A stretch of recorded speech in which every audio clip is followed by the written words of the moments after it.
Hello, everybody. I'm Chris Bottger, and welcome back to another episode of Chris Bottger's Album Club. As usual, of course, we will be listening to two albums today, and at the beginning, we'll give our initial thoughts on them, and then we'll listen to the album, and then at the end, we'll kind of discuss, kind of what we thought about the albums and which one we liked better, of course, as well as, of course, at the very end, I will reveal who put each album on the list. We do sort of like a Secret Santa thing here, so.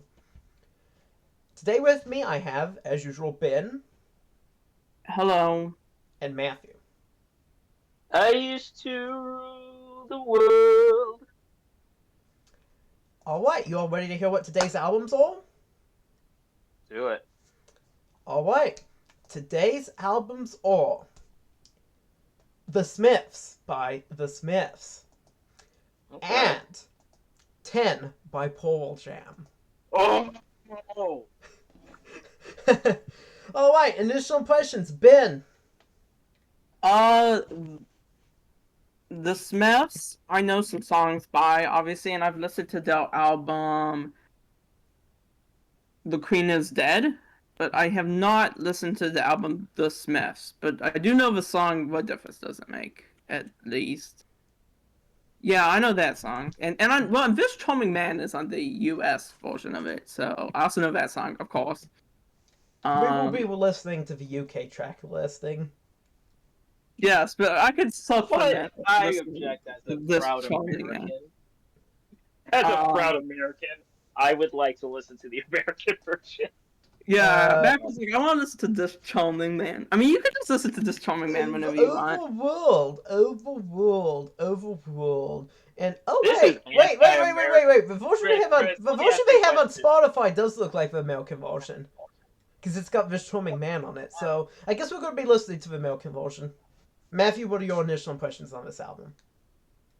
Oh, I no, thought- wait a minute. wait. Sorry, we've messed this up. Ben only You gave can't us... forget about Pearl Jam. Yeah, Yeah, we forgot about Pearl Jam. Ben, what are your initial thoughts on 10? I understand that, but you just kept on trying to get me to shut up. So You just want to keep bitching about the track listing. Whoa.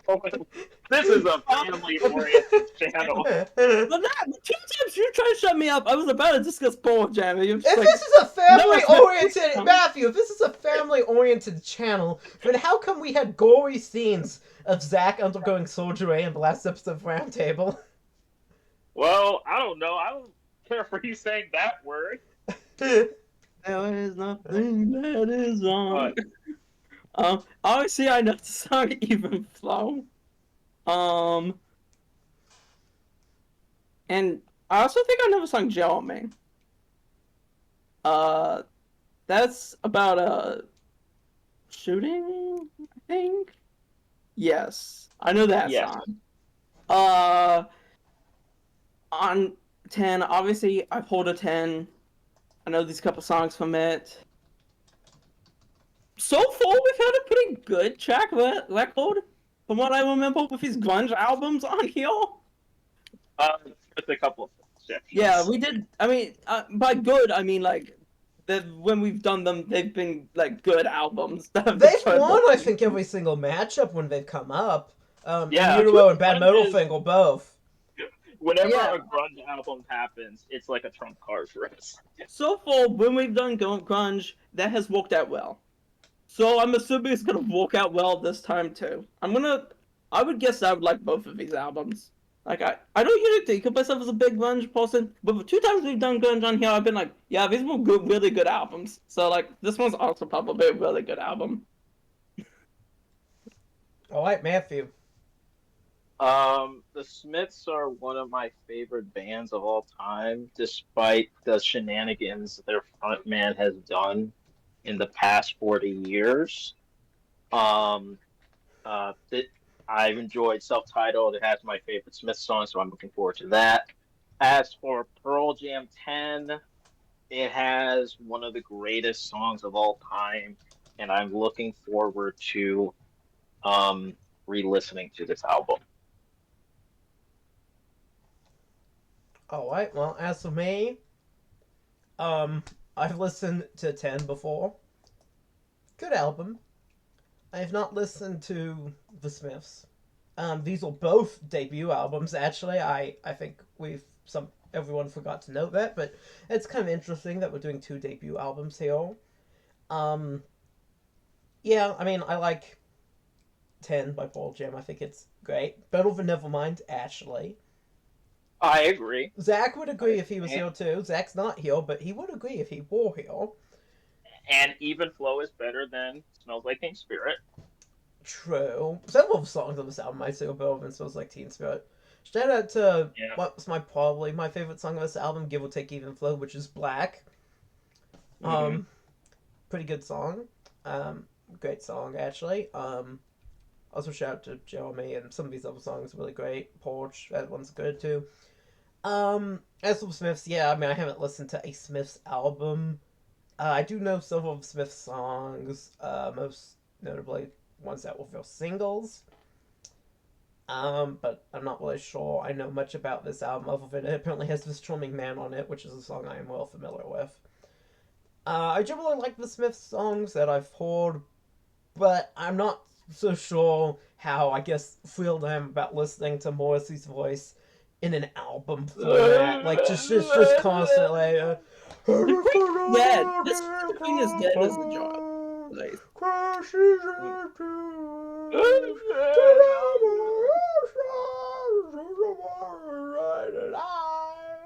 who said the Cure was better?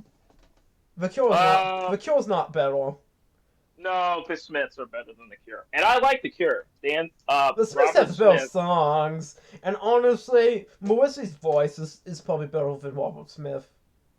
Or whatever his I would name agree. is. Is that his name? Yeah, Robert Smith. So Yeah, what you Robert mean Smith. to tell me is The Cure has somebody named Smith in it, but the Smiths don't? That's crazy. Melissa's voice is pretty strong, and it's like I'm not sure how I'll do like listening to like too much of it at once. It feels like it might be, a bit much, but his voice is generally pretty distinctive, and I think works well with the types of songs the Smiths do. Whereas I've never really gotten into Robert Smith's voice. And let's see how long we can keep up this conversation before we start getting the Smiths and Robert Smith mixed up. Let's see how long before we start accidentally calling Robert Smith the vocalist of the Smiths and That sounds like a you thing, man. That sounds like a you thing. maybe. I feel like we're ready. Are we ready? I'm ready. My body is ready. Anyway, I'm gonna go walk. Benjamin All reference. right. Benjamin reference. And while I'm walking, You're I gonna. will be listening to these two albums. Alright, we've gone and listened to albums now, and we're back to give our thoughts on them. Once again, the first album was The Smiths, and we are, as usual, going to start with you, Ben. Ben, what are your thoughts on this album? I enjoyed this album quite a bit. I already knew the song "This Chomping Man," as we already said, was only on some versions of it, and then actually the battle of those two songs that I mentioned, "What a Difference Does It Make." I would say the other songs that I thought were particularly good is "You've Got Everything Now." I really like that one. I did think that the way Morrissey was going, I can't even imitate it. I was going to. The way he goes, whatever, that's not right at all. In the song Miserable Lie is quite unique. I don't know what else to say. It's a pretty unique form of going, oh. But that almost sounded more like, for Gangsta's Paradise, which is not mine. But, yeah, I mean, this album could be kind of dark at times, but I enjoyed it. Like, I've heard other Smith's albums before, and I enjoyed this one as well. Alright, Matthew, what were your thoughts on this album? I really enjoyed this album. It's the Smiths self-titled. Of course, my favorite song of this album is "This Charming Man," which is only available probably around like American releases of this album. But I also like a lot of really good songs that are on this, like You've Got Everything Now, Still Three, um, What Difference Does It Make? I Don't Owe You Anything, Stuff for the Little Children, Miserable Lie, Real Around the Fountain. This is just a really good album, and the Smiths are one of my favorite bands. All right. Well, now for my thoughts. Um, I listened to this album. I hadn't heard an album, a full album by the Smiths before, and I don't know. I can't say any of these songs really stood out so much, other than "This Charming Man," which of course I already knew and was already familiar with, and also I did kind of like "The Hand That Walks the Cradle." That one I thought was pretty good. I also like "Hand in Glove," although I'm more familiar with that cover by what's her name, Sandy Shaw, some like cover of it by some like old '60s single gal. Um, I'm not so sure. I don't like the cover better, so it was that. But the song's pretty good. Um, some of these other songs, "Will Around the Fountain," "Pretty Girls Make Graves," those were decent. What difference does it make? You know, I mean, I didn't find any of the songs on here particularly bad, but it did feel like it was kind of like it droned on at times to me. Like there were times where it did feel like it was kind of dragging. Some of these songs, it felt like were too long. It felt like there was a lot of kind of slack in places. The pacing wasn't really all there, in my opinion. And a lot of the songs, they're just like a decent album tracks, but they don't really pop out to like the ears. Like they don't really pop out, at least not on first listen for me. So I don't know. I may give these songs um another chance at some point, but I mean otherwise I'll probably keep listening to "Hand That Walks the Cradle." I mean that was the best song on here. I feel like that I hadn't really heard before. And I'll of course keep listening to "This Charming Man." That's a song that gets played decently often off my '80s playlist. Otherwise, I don't know. I might listen to this album again at some point, but I couldn't say I was like wildly thrilled by it. Let's go to the next one. All right, well that's it from the Smiths, and the next album was 10 by Pearl Jam. And as usual, we're going back to the top and starting with you, Ben. I also like this album.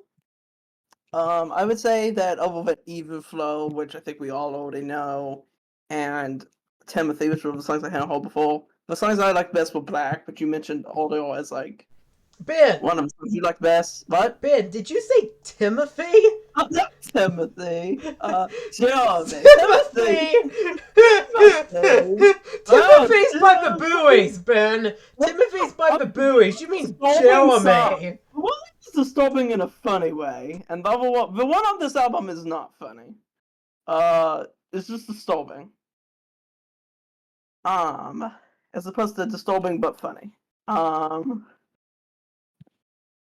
I would say other songs I liked on here were, in particular, Porch and Garden. I don't know why I like those ones particularly, but they did stand out to me as more enjoyable than the other album tracks on here. So yeah, those are the tracks I would say stand out to me. I enjoyed listening to this one. I feel like maybe, definitely less than In Utero, maybe less than Bad Moto Finger as well, but not massively so. This is another good grunge album. All right, Matthew? Surprise, surprise. I really like this album. Um, I think this album is pretty good. I would say even it's a great, one of the defining grunge albums of all time. Uh, like tracks that stood out is of course, Even Flow, which is just a song that really never gets old, or like a song that honestly you can hate on. Like I don't know anyone who listens to Even Flow and just like hates it. Um, uh, Jeremy's really good. Black is really good. Porch is really good. I really like Garden, Deep and Release. Um, and Oceans too. Like it's just a really good album that like touches on a lot of subject matters, and the kind of like it's just really good. What can I say? All right. Well, as for my thoughts on this album, I have listened to this album before. I think I've given my thoughts on this album in other videos at times. Good, great album. You've got a pretty solid track listing. I mean, you've got, just starting off, you've got Once, you've got Even Flow, you've got Alive, and you've got Black, which might be my favorite Paul Jam song. You've got Jeremy, which is, dare I say it, perhaps more relevant now than ever with its touching on, parents of, like, mass shooters and stuff. That's certainly something we've seen being talked about here on the news recently, if you've been watching the national news. So that's a song that in particular I'd say is very relevant today. Jeremy Hill from Pearl Jam's 10. Um, and of course we've also got Porch, we've got Gordon, those ones are great. All kind of like top tier songs both in Pearl Jam's discography, top tier songs in this subgenre of rock, grunge rock. And this is overall just kind of great. It feels almost like a greatest hits album in a way, despite the fact that it is actually the debut studio album by Pearl Jam. It feels like it could be a greatest hits.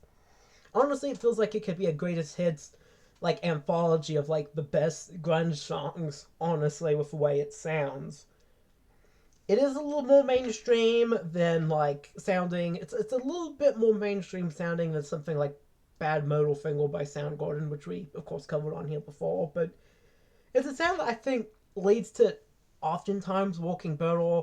The songs are also, because of somewhat of that more mainstream sense, they're somewhat more compact and a bit tighter, at least with the exception of Release, the last song, which is pretty long. But a lot of these songs feel more compact, even though like even something like Even Flow isn't really that short. I mean, it's like almost 5 minutes long on the album, but still, it feels like they click a little bit tighter together, if that makes sense. But yeah, it's really good. Even like the less good songs I don't think about very often from this album, like still really good. Like I'm not gonna claim I think about like Deep or Why Go that often, but like even they were pretty good. But still, I mean, on this album you've got Even Flow, you've got Black, you've got Jeremy, you've got Gordon, you've got Porch. It looks like it could have been like it looks like some people's greatest hits albums would be. And dare I say it, this is a better album than Nevermind by Nirvana. I would agree. Matthew, The what now? Yeah, I think that is a better album than Nevermind. I agree with Chris. You think it's better than In Utero? yes. Matthew? Maybe. I like this Although album, but it didn't stand out to me as much as like of In the Utero did. of the grunge albums, this is the second best one. After Bad Motorfinger? In Utero is best, Yes. then 10, then Bad Motorfinger. Although the distance between 10 and Bad Motorfinger are not that big. See, this one stood out to me less. Like his songs just felt like it stood out to me less than the songs in In Utero and Bad Motorfinger. That doesn't mean this one songs didn't stand out to me. Obviously, I listed them. Like I'm not asserting that like, oh, none of these tracks stood out to me or whatever. It just feels like they stood out to me a little bit less than I think of the three we've listened to, which are In Utero, Bad Moodle and 10. I think 10's the best one, then In Utero, and then Bad Moodle. I'd say Bad Moodle and In Utero are pretty close, and I'd say, in my opinion, 10 is probably the one with the gap where it's like significantly ahead of others. That's just me. All right, let's get to which one we prefer. Alright, now that we've given our thoughts on the albums, now we're going to say which one we like better. Ben, we're going to start with you. Don't let me down. I think I liked the Smiths better, honestly. What? Dude! Not by much, but like I think I did enjoy it a little bit more. Maybe if I go back and re-listen to the albums, that might change. But right now, I'm leaning towards the Smiths. Alright, Matthew. Listen, the Smiths are one of my favorite bands, probably like top 10 favorite bands of all time. And this Charming Man is a fantastic masterpiece of a song. I appreciate it, and it emotionally it connects with me. But that being said, Pen has even flow. The song where you literally see memes of Jesus riding a skateboard across the sky. What Smith songs do we dedicate memes to where Jesus is riding a skateboard to? So 10 by Pearl Jam. It wasn't even close for me. Close, but not really. I like 10 Biddle. It's not even close. It's not even self-titled isn't really my favorite Smiths album. To be, it's probably The Queen is Dead. Um, but yeah, Pearl Jam. Alright, well, now to list off who picked what album. Anyone want to hazard any guesses? I say Ben picked the Smiths album. Alright. We're going to be going. So, The Smiths was picked by me, and Pearl Jam's 10 was picked by Ben and Matthew both. And I bet that wasn't what you were Really? expecting. Really? I knew I picked Pearl Jam. That was easy. But Yeah, Ben and you both picked Pearl Jam, and I picked The Smiths. It's literally like the exact opposite of like what you guessed. mm. Alright, well that wraps up another great episode. Everyone, if you made it to the end of this video, please be sure to like and subscribe because it does help me out a lot. We'll have more episodes of Chris Bottger's Album Club coming up soon. So once again, thanks for watching. I hope you have a great rest of your night, and I'll see you in the next video.